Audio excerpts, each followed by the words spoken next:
오늘은 마태복음 22장 말씀을 통해서 말씀을 깨닫는 지혜와 응답받는 기도의 은총 우리가 넘치게 될 줄로 믿습니다. 이제 예수님의 행적이 하이라이트를 향해 가고 있습니다. 우리가 어제 살펴봤던 마태복음 21장은 예수님의 선전포고였지요. 예수님은 본격적으로 예루살렘으로 입성하셨습니다. 내가 왕이다 라고 하는 것을 직접적으로 보여주신 것이죠.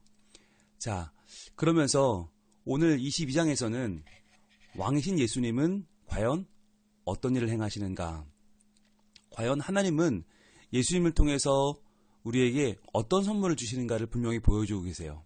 그런데 이 선물이 모두를 위한 것은 아니라는 거예요. 여러분, 이게 중요한데 왕이신 예수님은 통치권자 아닙니까? 그런데 이 통치권은 누군가에게는 구원이죠. 누군가에게는 해방이에요. 그러나 반면에 또 누군가에게는 멸망이 되고 누군가에게는 심판이 됩니다. 여러분, 우리가 이것을 잘 알아야 합니다. 예수 그리스도의 날, 그 날 우리가 소망하잖아요. 그런데 그 날이 우리가 하나님 편에 서 있으면 그 날이 구원의 날이지만 반면에 내 자신의 자기 중심성, 내 죄와 나를 앞세우는 모습을 우리가 계속 가지고 있다면, 그것을 이기지 못한다면 우리는 그 마지막 때가 도리어 두려운 날이 될 것이다라고 하는 것이에요. 그래서 우리가 왕이신 예수님을 우리에게 모셔드린다는 것은 그동안 왕 노릇하던 내 자신의 모습을 내려놓고 예수님을 왕으로 모셔드리는 겁니다. 예수님을 왕으로 인정하는 겁니다. 그분의 말씀이 나를 움직이고 그분의 주권이 나를 통치한다는 것을 인정하는 거예요. 그런데 이게 쉽지 않아요. 교회에 나온다고 되는 게 아니고요. 우리가 교회에서 직분을 받고 교회 생활을 오래 한다고 되는 게 아니에요. 이건 아주 중요한 결단이고 여기에는 은혜가 필요합니다. 그래서 예수 믿는 건 은혜인 거예요. 하나님의 선물인 거예요. 그래서 오늘 마태복음 22장에 나오는 이 유명한 비유인데 혼인잔치 비유거든요. 이 혼인잔치 비유를 우리가 보면서 정말 이제는 결정해야겠다. 이제는 왕으로 오시는 예수님, 마태가 증거하는 그 예수님을 정말 나의 인생의 왕으로 모셔드릴 거냐, 아니면 여전히 내가 생각하는 내가 중요한 거, 내가 오늘 급한 일, 내가 중요하다고 생각하는 나의 유익을 따라 살 거냐, 이제는 결정할 때가 온 거예요. 보겠습니다. 먼저 1절부터 보겠습니다. 예수께서 다시 비유로 대답하여 이르시되 그랬거든요. 여기서 대답했다고 하시잖아요. 다시 대답했다. 그러면 대답을 이전에도 하신 거잖아요. 또 대답을 했다는 말은 질문이 있었다는 거죠. 여러분, 예수님은 어떤 분이냐? 계속 우리가 보고 있는데 논해서로 쳐보세요. 예수께서 다시 비유로 대답하여 이르시되, 예수님은 계속해서 대답해 주시는 분이다. 우리의 질문에, 우리의 중요한 우리의 삶에 대한 많은 질문이 있지 않습니까? 그 질문에 대답하시는 분이다라고 하는 것을 우리는 이 마태복음을 통해서 잘 알 수 있어요. 그런데 무슨 질문에 대답을 하셨는가? 우리가 마태복음 21장 바로 그 전장에 23절에 보시면 이런 질문이 나옵니다.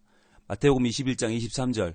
이 질문은 왜 했냐면 예수님의 성전 정화 사건, 예수님이 예루살렘에 입성하셔서 성전을 정화하셨잖아요. 깨끗하게 하셨잖아요.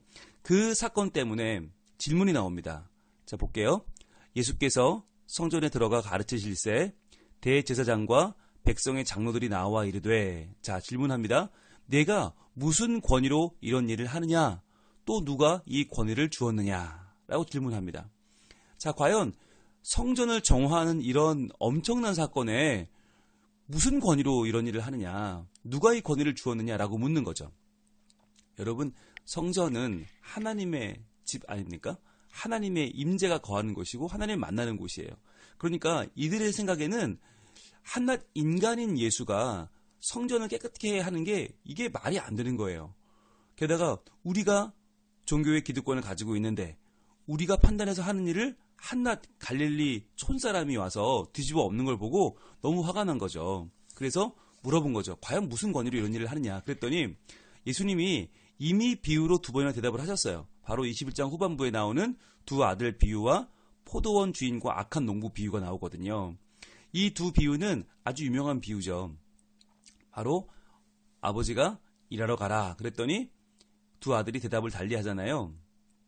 큰 아들은 가겠습니다. 그리고 안 가죠. 둘째 아들은 싫어요. 그리고 나중에 가죠.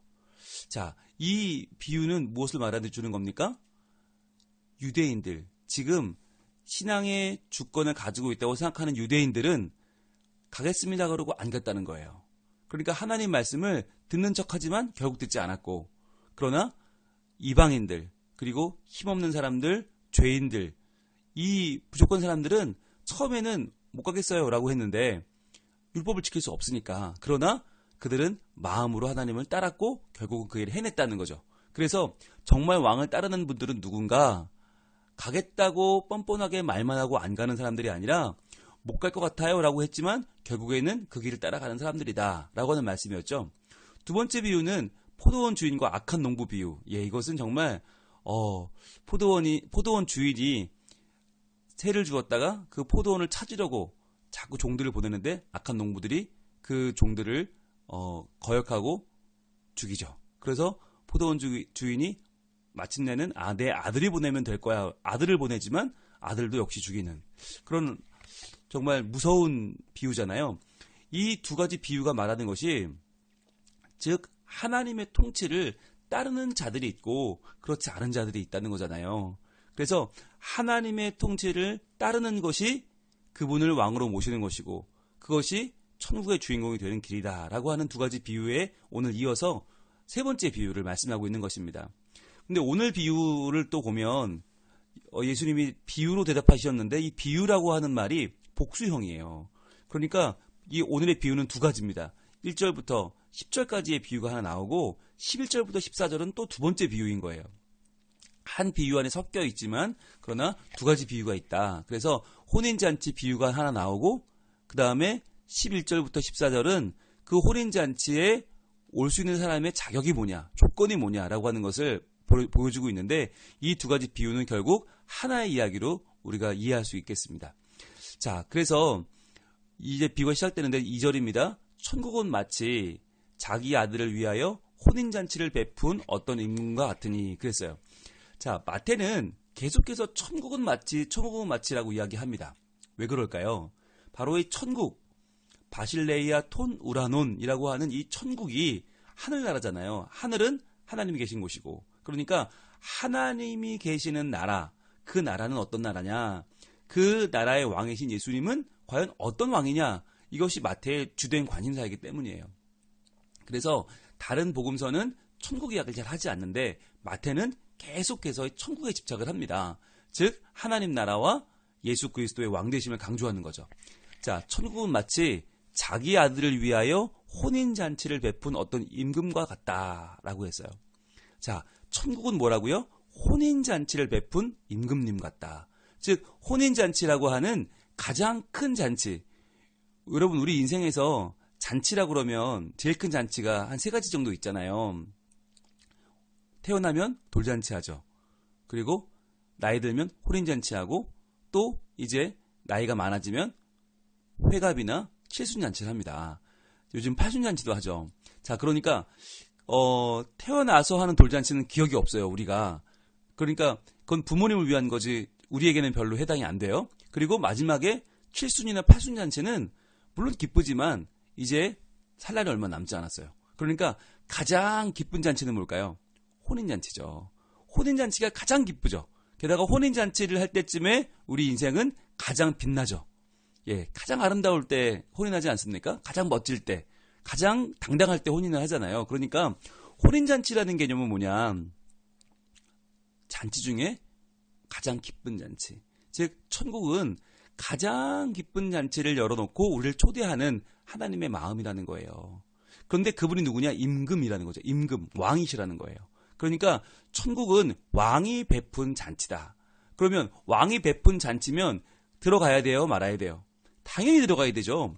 왜냐하면 왕이 베풀었다는 건 정말 최고의 잔치 아닙니까? 가장 소중한 잔치, 가장 우리에게는 가치가 있는 잔치가 혼인잔치, 천국의 혼인잔치인 거예요. 자, 그런데 3절에 보시면 그 종들을 보내어 그 청한 사람들을 부릅니다. 혼인잔치에 오라 하였더니 오기를 싫어하거늘 그랬어요. 놀라운 일이죠.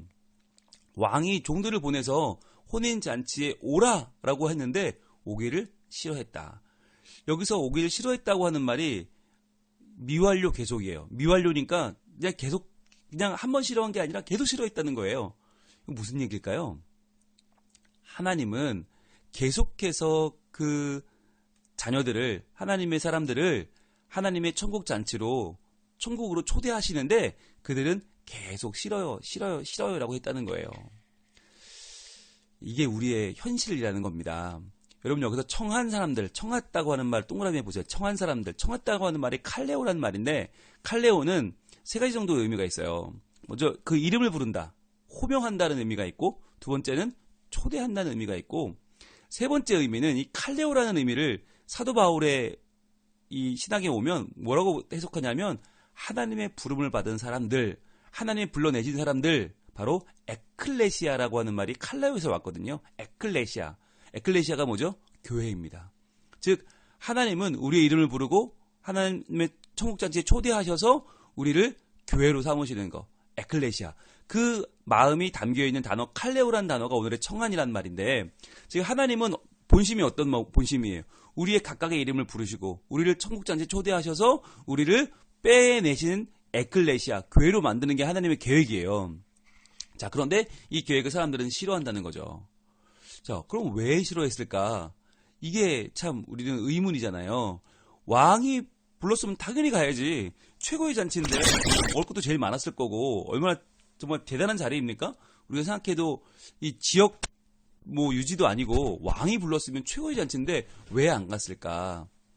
이유는 한 가지죠. 왕을 인정하지 않는 거죠. 왕을 왕으로 인정했다면 이들은 갔겠죠. 그러나 왕을 왕으로 인정하지 않아요. 그럼 왜요? 그럼 누가 왕인데요? 내가 왕인 거예요.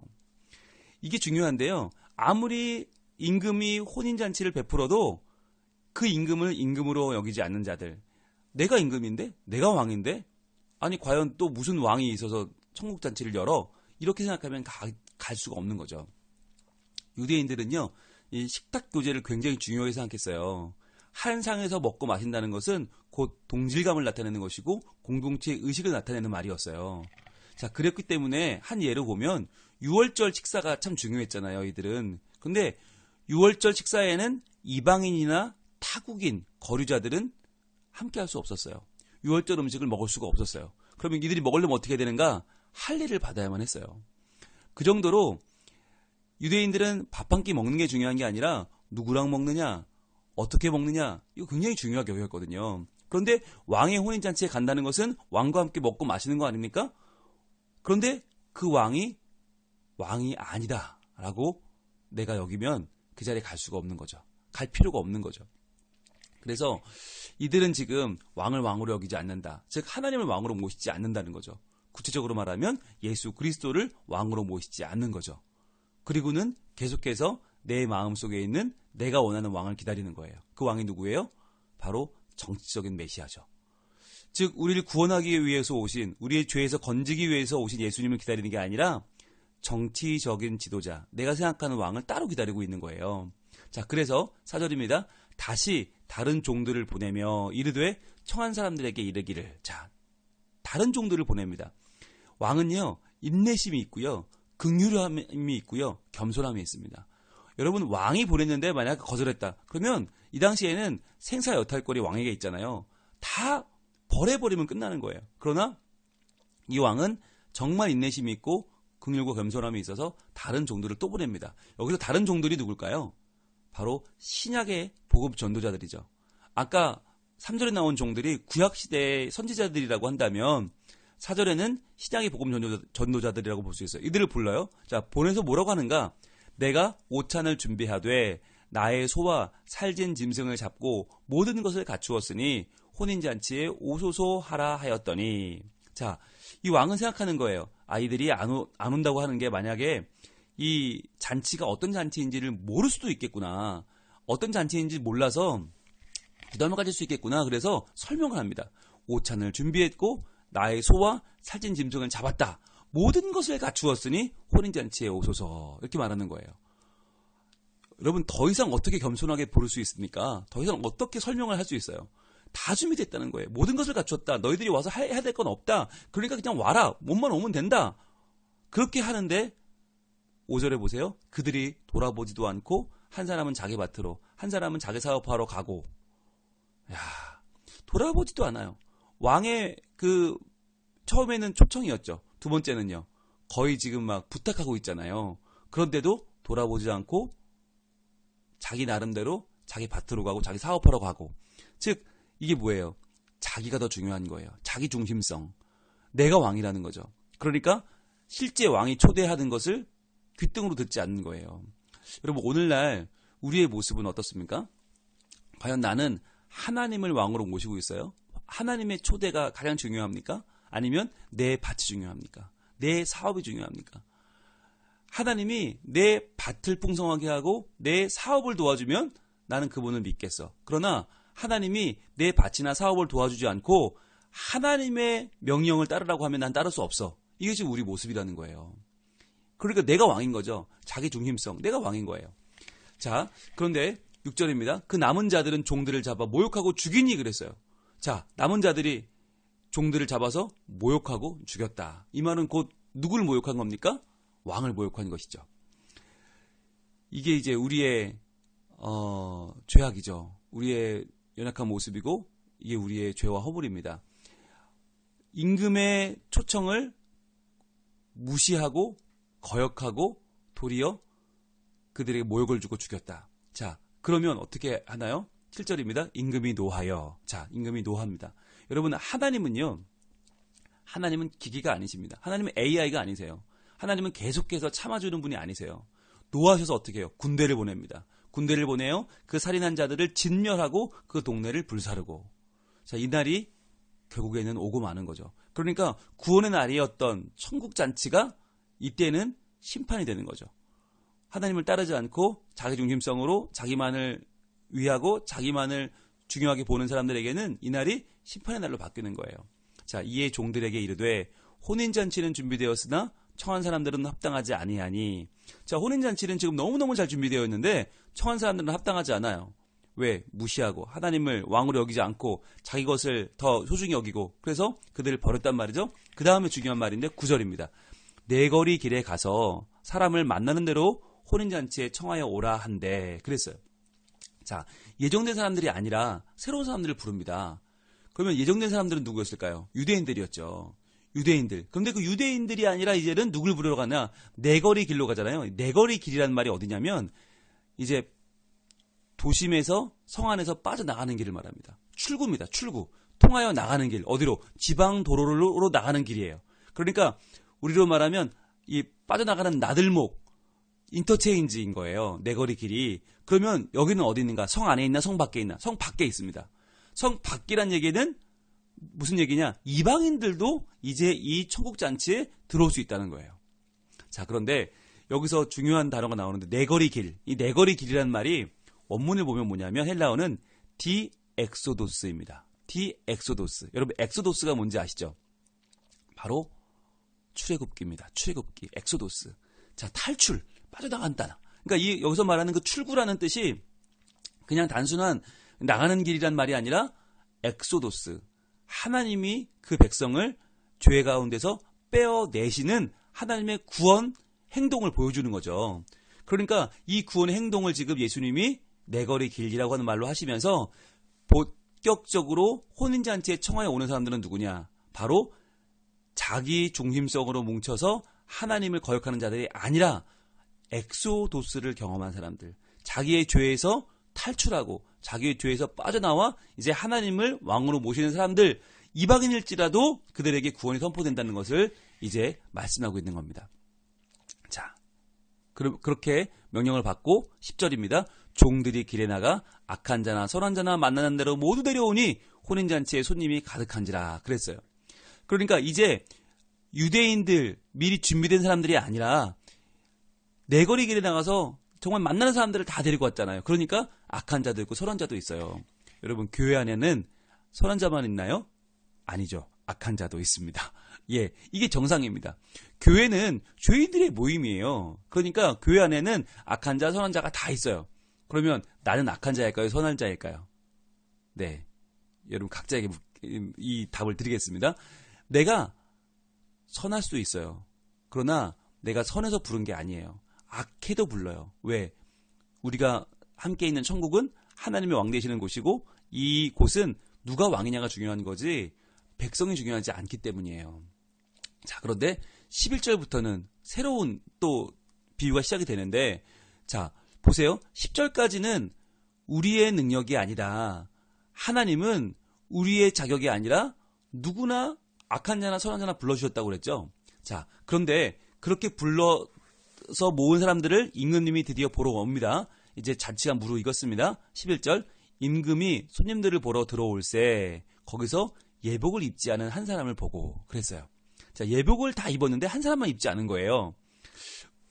12절입니다. 이르되 친구여 어찌하여 예복을 입지 않고 여기 들어왔느냐 하니 그가 아무 말도 못하거늘 그랬어요. 자, 여러분 이 예복 아무나 데려오라고 했잖아요. 선한 자 악한 자 다 들어왔잖아요. 근데 예복을 누가 입고 있었을까요? 왕이 줄 거죠. 왕이 이들에게 예복을 줬죠. 주면서 너희가 예복을 입어라. 왕의 예복을 줬는데 입지 않았다는 건 뭘까요? 이 사람은 여전히 왕의 이 명령을 왕의 어명으로 여기지 않는 거죠. 그럼 왜 그랬을까? 여기 들어올 정도면 그래도 왕을 인정하니까 온 거 아니에요? 왕의 자치에 왔다는 거는. 근데 왜 이 사람은 예복을 입지 않고 버텼을까? 이게 바로 이 마태복음 22장과 같이 연결되는 누가복음 14장을 보면 우리가 좀 더 예측할 수가 있어요. 누가복음 14장 21절에 보면 이 같은 이야기를 담고 있는데 그때 이 혼인잔치에 온 사람들이 누구냐 하는 거죠. 바로 누가복음 14장 21절 한번 찾아볼까요? 과연 어떻게 말씀하는가? 누가복음 14장 21절에 보면 이 잔치에 온 사람들을 이렇게 말해주고 있어요. 종이 돌아와 주인에게 그대로 고하니 이에 집주인이 노하여 그 종에게 이르되 빨리 시내의 거리와 골목으로 나가서 가난한 자들과 몸 불편한 자들과 맹인들과 저는 자들을 데려오라 하니라. 자, 이때 혼인잔치에 온 사람들이 가난한 자들, 몸 불편한 자들, 맹인들, 저는 자들이었단 말이에요. 그러니까 이 사람은 어떤 사람이냐? 이들이 불편한 거예요.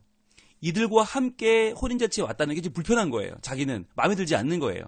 그러니까 나같이 선한 사람과 나같이 훌륭한 사람과 저런 부족하고 연약한 사람들, 가난한 사람들, 몸 불편하고 맹인들, 저는 자들 함께 이 잔치에 왔다는 게 기분 나쁜 거예요. 그러다 보니까 불만이 생기고 그 불만 때문에 왕이 준 예복을 입지 않은 거죠. 즉 이 사람은 여전히 뭐예요? 내 행위를 지금 주장하고 있는 거고요. 내 의의를 주장하는 거예요. 예복을 줬다는 건 왕의 의의를 이제 입으라는 겁니다. 왕의 의, 왕의 공의를 입으라는 건데 그 사람은 왕의 공의보다 자기 자신의 의의를 더 주장하고 있는 거죠. 나는 저들과는 다르다. 난 저들과 같이 앉아서 밥을 먹을 수 없다. 그러니까 나는 이 왕이 초대한 잔치에 내가 유익을 취하러 오긴 왔지만 나는 저들과 하나가 될 수 없다라고 말하는 거죠. 여러분 이게 우리의 모습이라는 거예요. 내가 구원받으려고 교회는 오지만 예배는 드리지만 내가 저런 급의 사람들과는 어울릴 수 없다라고 내 자신을 굉장히 훌륭한 사람처럼 내 자신을 굉장히 깨끗하고 높은 사람처럼 생각하는 마음이 우리에게 있다는 거예요. 자, 그런데 그에게 임금은 어떻게 말합니까? 13절입니다. 임금이 사원들에게 말하되 그 손발을 묶어 바깥 어두운 데에 내던지라. 거기서 슬피 울며 이를 갈게 되리라 하니라. 그랬어요. 여러분 만약에 우리가 하나님의 공의를 의지하지 않고 내 자신의 의의를 의지하면 이렇게 된다는 거예요. 손발을 묶어서 바깥 어두운 데 내던지라. 거기서 슬피 울며 이를 갈게 되리라. 우리의 의의는 아무것도 아닙니다. 여러분 나는요 남들보다 나은 게 하나도 없어요. 내가 좀 더 나아서 하나님이 우리를 목회자로 부르시고 설교자로 부르시고 장로로 부르시고 권사로 집사로 부르시는 게 아니에요. 하나님의 의의가 아니면 우리는 그 나라에 들어갈 수 없어요. 그러면서 하나님 14절 결론입니다. 청함을 받은 자는 많되 택함을 입은 자는 적으니라. 그렇게 마무리가 돼요. 청함을 받은 자는 많아요. 하나님은 누구든지 이 천국 자체에 들어오게 하셨어요. 그러나 택함을 입은 자는 적다. 즉 누구든지 초대했지만 은혜의 초대지만 그러나 결단을 촉구하고 있잖아요. 그 결단하는 자는 많지 않다는 거예요. 그 결단이 뭡니까? 내 자신의 공의나 내 자신의 의, 내 자신의 행실을 의지하지 않고 하나님만 의지하는 사람, 하나님의 의, 즉 예수 그리스도의 의를 힘입어 예수 그리스도로 옷 입는 사람은 많지 않다는 것입니다. 이것이 오늘날 교회의 현장입니다. 하나님께 이 교회 안으로 오라고 초청받은 사람 많아요. 그러나 교회에 왔지만 아직도 나는 다른 사람들과는 거리감을 두고 나는 똑똑해, 나는 좀 달라, 나는 좀 특별해, 이렇게 선을 그는 사람들이 있단 말이에요. 그렇지 않다는 거죠. 오직 하나님의 은혜만 나를 살게 하고 오직 하나님의 은총만 나를 천국에 들어가게 합니다 라고 하는 고백, 내 능력이 아니라 내 실력이 아니라 내 특별한 행위가 아니라 내가 뭔가를 해서가 아니라 오직 예수 그리스도의 십자가 그 구원 사건이 나를 살게 합니다 라고 하는 고백이 우리에겐 필요한 것입니다. 그래서 내가 다른 사람과 나를 계속 다르다라고 말할 것이 아니라 다르고 틀리고 그래서 나는 특별하다라고 말할 것이 아니라 이러한 부족한 나도 용서하시고 구원하신 예수님께서 또 저렇게 많은 분들을 하늘나라에 불러주셨네. 와, 감사하다. 저분들과 함께 만들어가는 하나님 나라는 얼마나 멋진 곳일까 라고 생각하면서 우리가 서로 긍휼히 여기고 서로 겸손히 여기고 서로 사랑하는 것이 얼마나 중요한지 모릅니다. 여러분, 요즘 코로나19 사태 때문에 교회 모일 수가 없잖아요. 얼마나 안타깝습니까? 여러분, 교회 모일 수가 없다는 것은 단순하게 모여서 예배를 못 드린다는 것만이 아니에요. 모여서 같이 식사도 할 수 없고요. 같이 교제도 할 수 없고요. 같이 얼싸 안을 수도 없고요. 같이 한 주간의 안부를 물을 수도 없어요. 여러분, 이게 얼마나 안타까운 일입니까? 여러분, 이런 일을 겪으면서 우리가 무엇을 회복해야 될까요? 예배의 거룩함만이 아니에요. 서로가 서로를 바라보는 마음들. 진짜 우리는 서로 가족이었구나. 우린 서로 한 가족이구나. 우린 도저히 떨어져서 살 수 없구나. 내가 특별해서 그동안 우리 교회가 이렇게 잘 된 게 아니라 내가 뭔가 특별해서 우리 교회가 은혜 받은 게 아니라 함께하는 교제와 함께하는 공동체 식사, 함께하는 우리의 살을 부비고 만나는 그 만남들이 정말 중요했구나라는 것을 다시 한번 깨달을 때가 온 것입니다. 여러분, 하나님은 우리에게 만남과 공동체 의식을 요구하십니다. 그것이 천국이기 때문이죠. 천국은 나 혼자 가는 곳이 아니잖아요. 잘난 나 혼자 가는 것이 천국이 아니라 나 혼자 버티는 것이 천국이 아니라 우리가 함께 하나님 나라의 백성이 되어서 서로가 서로를 지지해주고 지탱해주고 붙잡아주고 도와주는 것이 천국입니다.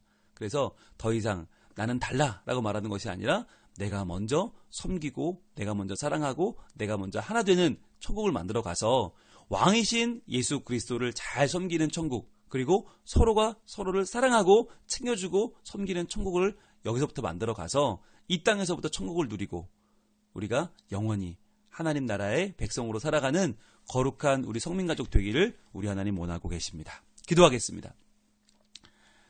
하나님 감사합니다. 어린 양의 혼인잔치가 준비되어서 이제 그 잔치에 우리가 초대되었는데 하나님, 우리는 기꺼운 마음으로 그 잔치에 나가고 있습니까? 우리가 살아가는 이 땅, 이 지옥 같은 땅이 아니라 정말 천국의 잔치를 배설해 주셨는데 과연 그 잔치에 우리는 기쁜 마음으로 나가고 있습니까? 여전히 나의 의의를 주장하고 나의 잘남을 주장하면서 나는 저 사람들과는 다르다고 말하면서 하나님이 주신 거룩한 예수 그리스도로 옷 입지 않고 내 의의를 주장하고 있지는 않습니까? 하나님, 우리의 연약한 모습을 용서하여 주시옵소서. 왕이신 예수 그리스도를 온전히 섬기며 그분의 백성들과 함께 교제하고 나누고 사랑하면서 저희들 주신 사명 잘 감당하는 하나님 백성으로 살게 하여 주시옵소서. 코로나19 사태로 모일 수 없는 상황에서 주님, 저희가 함께 모여 예배하는 것이 얼마나 소중한 일인지를 다시 깨닫습니다. 함께 모여서 교제하는 것이, 식사하는 것이, 사랑하는 것이 얼마나 귀한 일이었음을 다시 한번 깨닫습니다. 하나님, 나 혼자의 잘남으로, 나 혼자의 의로 교회가 되는 것이 아니고 우리의 모두의 사랑과 긍휼과 겸손과 나눔이 우리 교회를 교회되게 한다는 것을 다시 한번 기억하고 왕이신 예수님을 모시고 저희들이 이 나라를 함께 만들어가는 복된 주의 자녀들 되게 하여 주시옵소서. 그래서 우리가 낮아지고 낮아져서 준비되어 다시 만났을 때에는 정말 기쁨의 잔치가 열리게 하시고 서로 겸손하게 서로를 높여주는 복된 교회의 모습이, 하늘나라 천국잔치의 모습이 다시 한번 우리 교회 가운데 펼쳐지게 하여 주시옵소서. 이 모든 일을 반드시 이루실 예수 그리스도의 이름으로 기도합니다. 아멘.